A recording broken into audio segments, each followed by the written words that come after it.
আমাদের হলো শুধু ড্যামারেজ ডিসপাস তাদের তারা পেয়ে যাচ্ছে, তাদেরটা কিন্তু বাকি নাই। এখন ডিজি সাহেবের প্রশ্ন হলো যে আপনারা ওনাকে উনি আমাদের প্রধান গ্যাজেটটা তার আন্ডারে, এর আগে ছিল না, আমরা তার কাছে আসিনি। এখন যেহেতু তার আন্ডারে তার কাছে আমাদের আসতে হচ্ছে, কি কারণে আসতে হচ্ছে? ড্যামারেজ ডিসপাস পাচ্ছি না, তো এটা কি ডিজি সাহেব আদায় করে দেবে? আমরা একবারও বলছি ডিজি সাহেবের টাকাটা দিতে হবে। এই যে যারা অ্যাপ্লিকেশনটা দিয়েছে ডিজি সাহেবের কাছে টাকা তোলার জন্য, এটাও আত্মঘাতী। আমি মনে করি এটা ওনার কাজ না। তাহলে আগে আমাদের কাজগুলো কিভাবে হতো? এই যে আমাদের নিয়োগকৃত যে পণ্যের এজেন্ট, তারা ডাব্লিউটিসির নিয়োগকৃত পণ্যের এজেন্ট, সারা বাংলাদেশের কোনো অ্যাসোসিয়েশন না। এবং তারা কারা? আমাদের মধ্যে একটা দ্বন্দ্ব দেখা যাচ্ছে যে কার্গো, কোস্টাল এবং আইবুয়া জাহাজ, আমরাও জাহাজ, এরাও জাহাজ, কারো বেশি মেম্বার, কারো কম মেম্বার, আমাদের কারো প্রতি কোনো বিরোধ নেই। কেউ 12 জন থাকবে যার যার সংখ্যাগরিষ্ঠতা হিসাবে, কেউ 10 জন থাকবে, কেউ 2 জন থাকবে, কেউ 3 জন থাকবে। এখন আসেন, ওই যে আইবুয়া যে আছে তার তো চিটাগংয়ের জাহাজগুলোকে সে দেখাশোনা করছে, তারা থাকলে তো আমার কোনো অসুবিধা নাই। কিন্তু তারাই যখন যে সমিতির প্রেসিডেন্ট উনিও পণ্যের এজেন্ট, উনিও লোকাল এজেন্ট, যে সেক্রেটারি উনিও পণ্যের এজেন্ট, উনিও লোকাল এজেন্ট, যে ভাইস প্রেসিডেন্ট উনিও পণ্যের এজেন্ট, উনিও লোকাল এজেন্ট, এবং ওনারা এই 3 জনই আবার সভাপতি হয়ে এই আজকের যে মিটিংটা আছে সেটার ভিতরে ওনারা 3 জনই আছেন, আর আমাদের একজন আছেন, কোয়াবের একজন আছেন। তাহলে কি যার কাছে আমি টাকা পাবো, যার কাছে সমস্যা, তারা যদি কমিটি চালায় তাহলে এটা চলবে? এটাই আমরা ডিজি সাহেবকে বলতে আসছি। এক লাইটেই নিশ্চিন্তে চলে দিনের পর দিন। Walton emergency bulb, the best emergency bulb. আমাদের ডিজি সাহেবকে বলার জন্য হয়তো আমরা কিছুটা পেরেছি বলতে, হয়তো আমরা কিছুটা আমরা পারি নাই। আমি ডিজি সাহেবের কাছে অনুরোধ করব যে আমাদের যে ডাব্লিউটিসি আমাদের পরিচালনা হতো, আপনি যেটা ডিজিটালের মাধ্যমে বললেন যে এটা পরিচালনা করব, আমরা কিন্তু এটা আমরা ম্যানুয়ালি কিন্তু এই সিস্টেমটা আমরা ডাব্লিউটিসিতে আমরা অনেক আগে থেকে প্র্যাকটিস করে আসছি যে কেউ যদি আমার জাহাজের 60% না দিত, আমরা কিন্তু তাকে পরবর্তী বাড়তি মিটিংয়ে তাকে জাহাজ দিতাম না। যেহেতু আমাদের এখন প্রতিনিধিত্ব আমাদের ডাব্লিউটিসিতে কমে গেছে, যে আমাদের প্রতিনিধি এখন 3 জন, এখন আমরা মাইনরিটি হয়ে গেছি। এখন আর তারা এই জিনিসটাকে ফলো করে না, তাদের ইচ্ছা মতো তারা জাহাজ নিয়ে নেয়। কমপ্লেন থাকলেও তারা জাহাজ ঠিকই পেয়ে যাচ্ছে।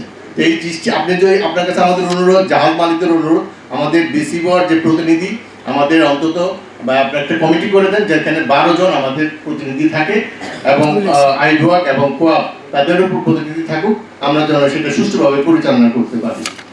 আরেকটা জিনিস আপনার কাছে অনুরোধ, যে সেটা হলো যে আমাদের কয়লা ফ্যাসিস্ট সরকার, আমাদের যত আপনার রাজনীতিবিদ এবং বড় বড় বিগ সরকার, তারা কিন্তু 4000 4500 টনের জাহাজ তৈরি করে তারা কিন্তু এই জাহাজগুলিকে সবসময় সুবিধা ভোগ করে আসতেছিল, এখনো কিন্তু তারা এই সুবিধা ভোগ করে আসতেছে। এবং এই জাহাজগুলি কিন্তু আমাদের নর্মাল কার্গো ভেসেল না, তারা কন্টেনার ক্যারি করার জন্য স্পেশাল পারমিশন নিয়ে কিন্তু তারা জাহাজগুলি বানিয়েছিল। কিন্তু তারা সেই কন্টেনার ক্যারি না করে আমাদের মালগুলি ক্যারি করতেছে কয়লা বিভিন্ন পাওয়ার প্ল্যান্টে। আপনার কাছে আমাদের অনুরোধ যে এই জাহাজগুলিকে আপনি বন্ধ করেন, এবং ফ্যাসিস্ট সরকারের যে সুবিধাভোগী জাহাজগুলি, যেসব যারা নাকি আজকে পলাতক, তাদের জাহাজগুলি কারা চালাচ্ছে, সেই জাহাজগুলিকে এই কয়লা থেকে যারা যাতে বিরত থাকে, আমাদের সাধারণ জাহাজের মালিকগুলি সেখানে যাতে ওখানে সুবিধা পায়, যে সেই জাহাজগুলি যেন তারা পরিচালনা করতে পারে। বা একজন যদি বেশি খেয়ে ফেলে আরেকজনে কম করবে না। এইখানে বিষয়টা এরকম, আমার মাল কিন্তু ফিক্স, এখন মাল কমে গেছে অর্ধেক, ধরেন মাসে 1 লাখ টন বা 2 লাখ টন বা 5 লাখ টন। রমজান মাসে, রমজানের আগে এই ছিল 10 লাখ টন পার ডে বা 20 লাখ টন পার ডে। এখন সেই মাল কিন্তু কমে গেছে, অর্ধেকে নেমে আসছে পার মান্থ। তার মানে সেরকম মাল নাই, আমাদের জাহাজের সংখ্যা বেশি, জাহাজ মালিক বেশি। আমি এটা বুঝি যে একটা জাহাজ গাড়ি কিন্তু বসায় রাখা যায়, কিছুক্ষণ পর পরে স্টার্ট দিলে 4 দিন 5 দিন পরে স্টার্ট দিয়ে কিন্তু আপনি গাড়ি ঠিক রাখতে পারেন। কিন্তু জাহাজের কিন্তু ওইভাবে চলবে না, জাহাজের প্রত্যেকের বেতন দিতে হবে। ওই ক্রুর ফ্যামিলি চলতেছে, যে জাহাজে যে ক্রু আছে, মাস্টার, ড্রাইভার, সুকানি, গ্রিজার, তাকে বেতন না দিলে সে তো থাকবে না, সে চলে যাবে। তার মানে হচ্ছে কি টাকা আপনার দিতে হবে অথবা জাহাজ বন্ধ করতে হবে, যে কোনো একটা, আইদার বেতন দিতে হবে, মেনটেন্যান্স দিতে হবে, অথবা জাহাজ বন্ধ করে দিতে হবে। এটা তো আমি জানি। এখন বন্ধ করে কি করবেন? বন্ধ করে দিলে তো আপনার পাহাড়, আপনার তো ব্যাংকেও লোন দিতে হবে, হবে না? তো ব্যাংকের লোন দেবেন, এই করবেন, আমরা তো জমি বিক্রি করে জাহাজ কেটে ফেলতে হবে। সো এইটার জন্য আমি এটা জানি, আমাকে এটা আপনার বোঝা বলার কিছু নাই। তো আমি এই জন্য আপনাদের মুখ থেকে সমাধান চাচ্ছিলাম, তো আপনারা সমাধানের জায়গায় চিন্তা ভাবনা করেন এখন পর্যন্ত। এখন মনে হয় একটু চিন্তা ভাবনা আসছে নাকি? ওইটা ঘোলা পানিতে মাছ শিকার করতে চায় না, আমি ডাইরেক্ট বলবো না, এটা ঘোলা পানিতে মাছ শিকার, ঘোলা পানিতে মাছ শিকার করা যাবে না। এই একটাই সিস্টেম, সেটা হচ্ছে সফটওয়্যার। এই সফটওয়্যার ইমপ্লিমেন্ট হয়ে যাবে।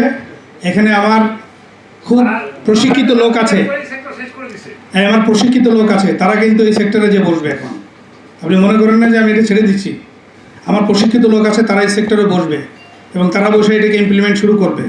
যেদিন থেকে মাননীয় মন্ত্রী মহোদয় এটাকে করে আসবেন, চালু করে আসবেন, তার ওই দিন থেকেই আমার প্রশিক্ষিত লোক ওখানে বসে থাকবে এবং তারা ইনশিওর করবে। এবং আমাদের আইন শৃঙ্খলা রক্ষাকারী বাহিনী যারা আছেন তাদেরকে দিয়ে আমরা ইনশিওর করবো যেন আমাদের কোনো জাহাজের গায়ে সিরিয়াল বাদে কোনো জাহাজ লাগতে পারবে না।